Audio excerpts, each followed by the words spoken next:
My character, the chief of police, is in cahoots with the chocolate cartel that runs the town that Willy Wonka finds himself in.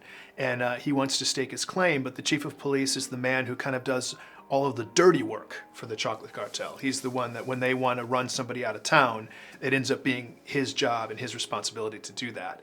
So when Willy gets to town, he's asked, the cartel asks the chief to really get rid of him as fast as they can. And he has some moral quandaries with it, but it works out to their advantage instead of his.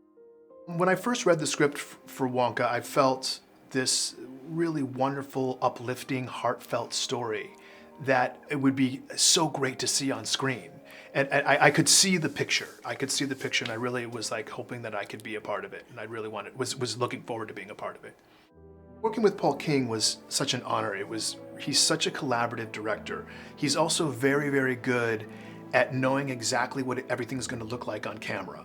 So when you work with him, he gives you what you need as an actor, but he's always out to make the film and you look the best you possibly can. And that was really, really wonderful. And I think when you think of Paul's past work, the Paddington movies, there's a magical quality to those films that is absolutely needed in Wonka. There is this wonderful imagination explosion that happens because it's like things that we can imagine only in our lives, he makes real.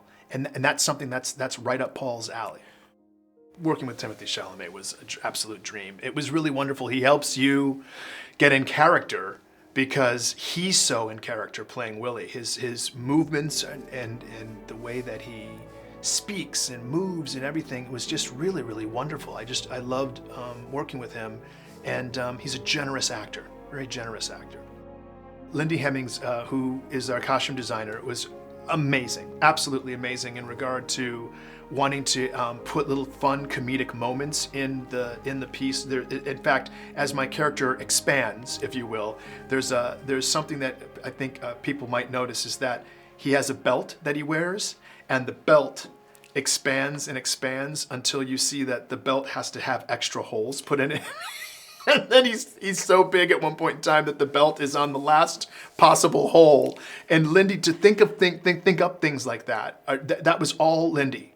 And it was just really fantastic for her. And she had to design four separate police uniforms for this particular character. But the police uniforms are so kind of wonderfully magical in their own way. It's like different eras of police uniforms mixed into one.